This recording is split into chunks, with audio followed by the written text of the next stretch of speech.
हे guys, my name is Jyoti and welcome back to my channel food books and music.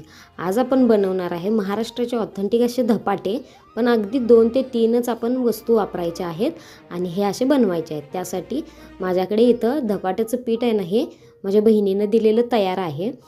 हे खूप असं पौष्टिक धपाट्याचं पीठ आहे। इथं मी एक मोठा बाउल भरून हे धपाट्याचं पीठ घेतलेलं आहे।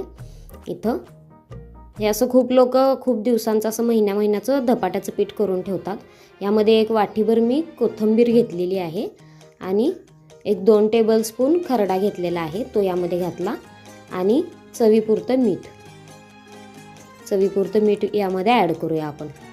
यामध्ये कोणतंच एक्स्ट्राचं साहित्य घालायची गरज नाही, बेसन पीठ वगैरे ॲड करत बसा वगैरे। धपाट्याचं पीठ तुम्ही एकदा तयार करून ठेवलात तर असं पटकन टिफिनला मुलांच्या द्यायचं असेल, ऑफिसला द्यायचं असेल तर तुम्ही पटकन असं बनवू शकता।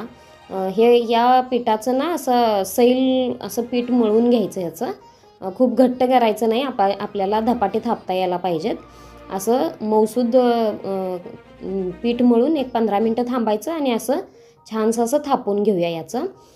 तुम्हालाही असं पौष्टिक जर धपाट्याचं पीठ तयार करून ठेवायचं असेल आणि ऑन द स्पॉट असं बनवायला सोपं पडतं, जर तुम्हाला तसं धपाट्याचं पीठ बनवून ठेवायची रेसिपी हवी असेल तर कमेंटमध्ये मला नक्की कळवा। पिठाची रेसिपी शेअर करण्यासाठी मी नक्की करेन।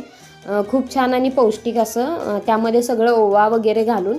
सध्या तरी हे पीठ मला माझ्या बहिणीनं बनवून दिलं आणि ही तिची रेसिपी आहे। एकदमच ती असं महिन्याचं पीठ बनवून ठेवते आणि ज्यावेळी लागेल त्यावेळी ते काढून पटकन असं बनवून धपाटे एन्जॉय करतात ती लोक। तुम्हालाही हवी असेल तर मला कमेंटमध्ये कळवायला अजिबात विसरू नका।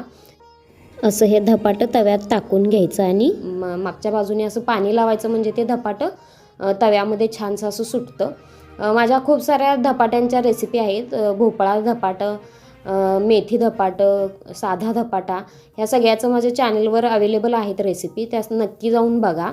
आणि त्या वेगळे पीठ एकत्र करून बनवलेले आहेत आणि हे डायरेक्ट बनवलेली आहे। हे धपाटं मी दोन्हीकडून असं मस्त भाजून घेते आणि हे असं एन्जॉय करा। धपाटं हे दह्यासोबत किंवा चवाळीची उसळ किंवा कोणत्याही कडधान्याच्या उसळीसोबत हे धपाटं एन्जॉय करा।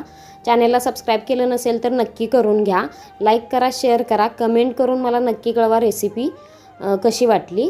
अशा ऑथेंटिक रेसिपींसह भेटूया नेक्स्ट व्हिडिओमध्ये। तोपर्यंत बाय।